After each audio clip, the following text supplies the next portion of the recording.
Welcome back to Marketplace Middle East. We're in the section of Old Muscat where the government's based. You can see the Sultan's Palace behind me. This government has a tough job ahead. Over half the population is below the age of 20. The government needs to create jobs quickly. The family trading groups are the backbone of the Omani economy. We had a chance to profile one of the oldest trading groups and speak to the new generation, the Yahya Group. It's not. You're supposed to...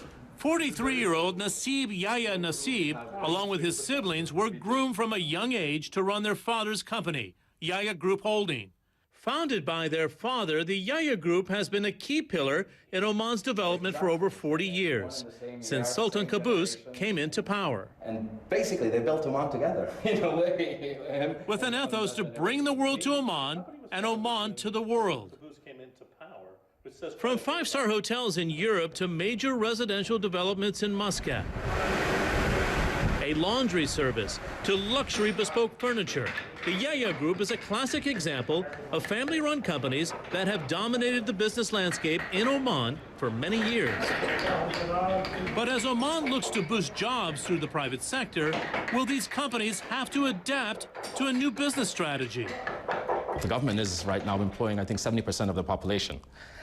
And that's really not manageable in the long term. So from our perspective, we agree that Omanization needs to happen, but most of the private sector would argue is the methodology of doing that. This is a company that your father founded, but he opened the door to the next generation that includes yourself and your two sisters. But how has it changed in terms of its strategy and approach to the market, would you say?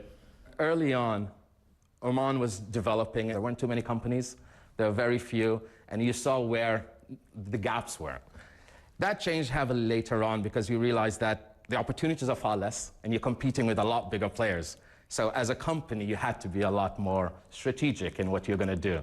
So what happened basically is a more professional management where we decided that strategically we have to move a certain way and drop other areas that we didn't have a competitive advantage in, basically. If I'm looking outside to the Yahya Group and you have these four major divisions, you know, conglomerates, if you put it that way, are not fashionable in the 21st century, particularly in the West. How do you argue against that? Because we are family-run businesses, it actually helps us to have different companies under the same umbrella. So what we do as a family is have an oversight, but we make sure that no one company interferes with the others. That's the big trick in the Arab world. In the Arab world, unfortunately, a lot of the reasons they don't do well, these companies, is you get one company taking from another, shifting some finance funds here, and one of the most important thing my father has done is not to be able to do that. If you look at Oman, it's kind of opened and then closed and then going through a period of reopening again.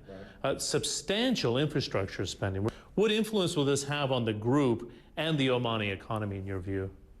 Well, our biggest growth in Oman is real estate and tourism for us as a company.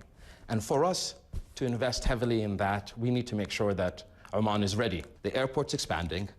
The infrastructure from roads and other things are being built in Oman. So we are quite confident, John, that that Oman in the next 5 to 7 years is going to be a very different place. So there's a rare insight into a family trading group here in Oman. Over the past few